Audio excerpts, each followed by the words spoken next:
scream when the chair was hoisted on its poles, and to catch that transient but not to be forgotten vision of the happy face within, what torments and aggravations, and yet what delights for these!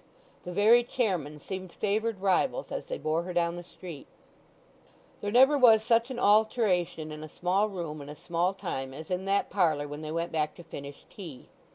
So dark, so deserted, so perfectly disenchanted.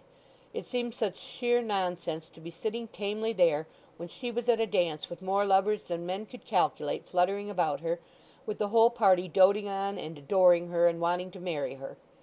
Miggs was hovering about too, and the fact of her existence, the mere circumstance of her ever having been born, appeared after Dolly such an unaccountable practical joke. It was impossible to talk. It couldn't be done. He had nothing left for it but to stir his tea round and round and round, and ruminate on all the fascinations of the locksmith's lovely daughter. Gabriel was dull too.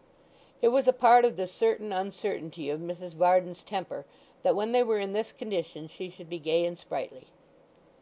"I need have a cheerful disposition, I am sure," said the smiling housewife, "to preserve any spirits at all, and how I do it I can scarcely tell."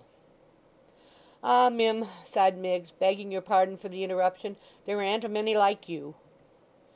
"Take away, Miggs," said Mrs. Varden, rising. "Take away, pray. I know I'm a restraint here, and as I wish everybody to enjoy themselves as they best can, I feel I had better go." "No, no, Martha," cried the locksmith. "Stop here.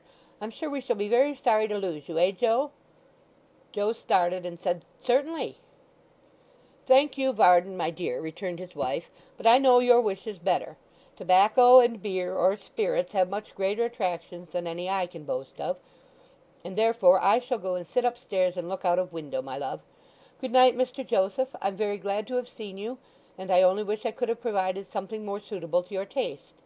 Remember me very kindly, if you please, to old Mr. Willet, and tell him that whenever he comes here I have a crow to pluck with him. Good night."